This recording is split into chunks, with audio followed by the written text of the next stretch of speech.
Philadelphia Inquirer, who joins us. Keith, it's been a very busy 24 hours for you. How are you, sir? I'm doing well. How y'all doing?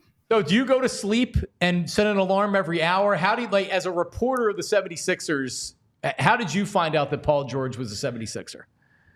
I actually stayed up like an idiot. I haven't been to sleep yet. So I'll probably just be rushed this afternoon.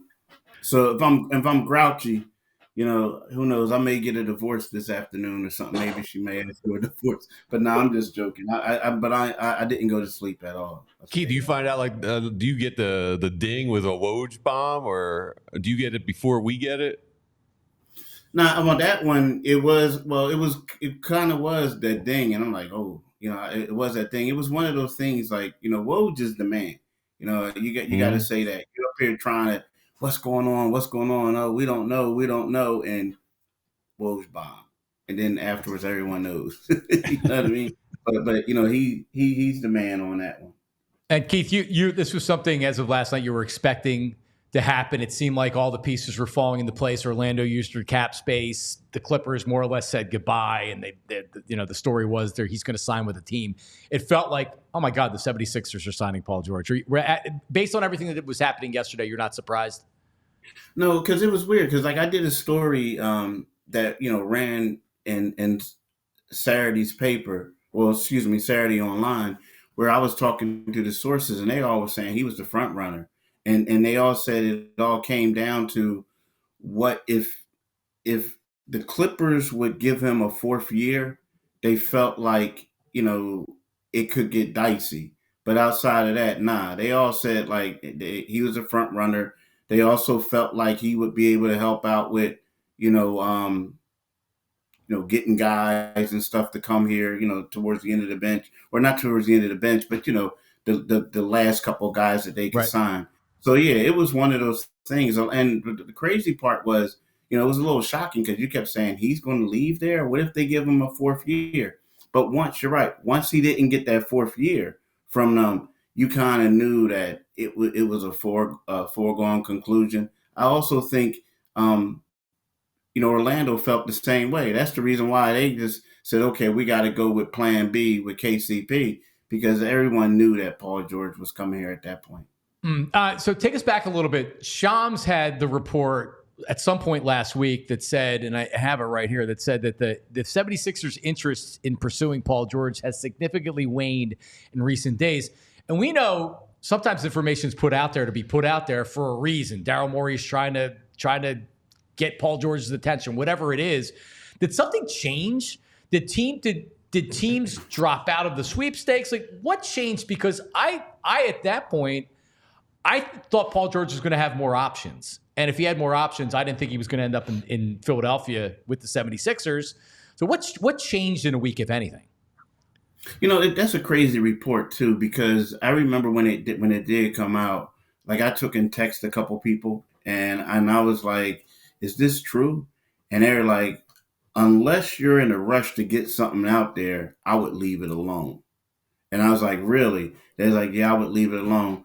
I think what probably could have happened was, you got to realize, remember, it was like 2 days where, there was a report about Paul George talking about, you have to talk to people to find out what's going on. You can't trust people. And then the next day he was on his podcast and he said, he was like, I don't care about winning the championship. It's all about, finding the perfect fit.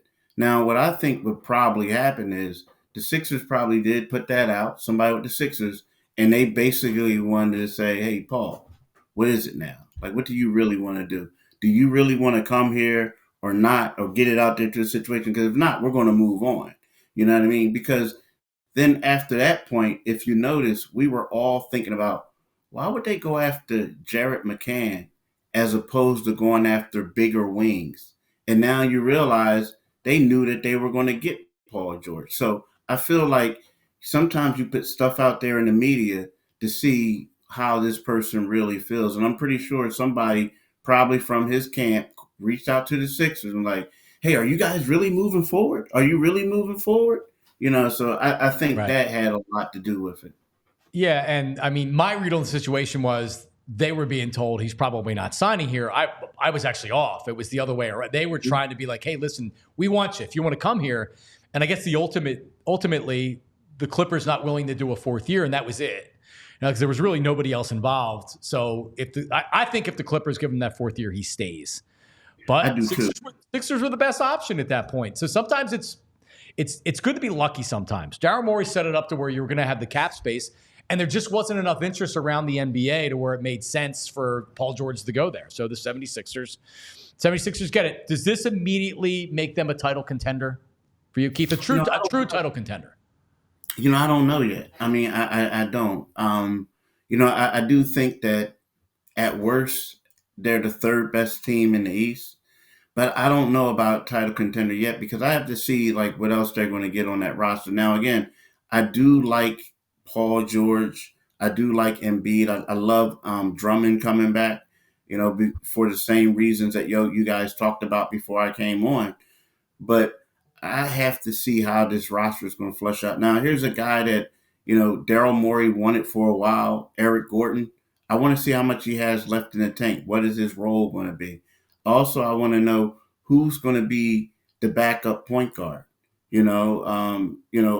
So how are you going to utilize Paul George? Like right now, they don't have a power forward. So are you going to like say, hey, Paul, which I don't think it's going to work.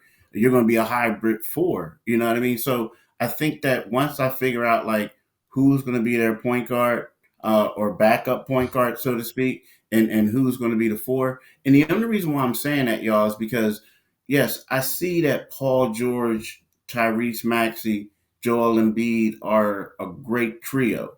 But when I look at other teams, and I'm talking about the Knicks, and I'm talking about Boston, they're a whole lot deeper. You know what I mean?